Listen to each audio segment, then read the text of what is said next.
uh, whatever happened in the last few days when the Union Home Minister visited uh, our state has really saddened the people of the state.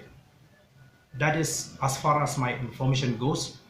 The people felt let down by his unwillingness to talk about the vital issues, especially the demand for the implementation of inland permit in Meghalaya.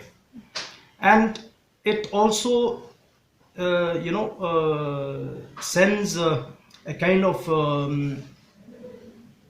a wrong impression on the part of our state leaders.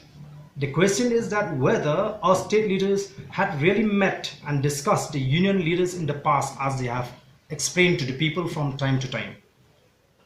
It creates a doubt.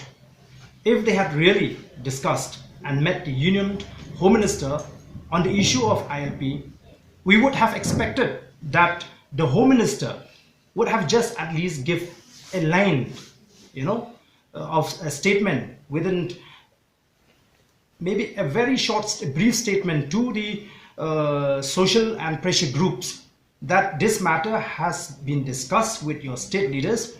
So give us some time. The government of India will all invite you to Delhi to discuss further about the issue. But nothing of that kind came from him as a union minister. It only shows his that he's not bothered about the problem of the people of Meghalaya, which is very unfortunate and condemnable, I would say.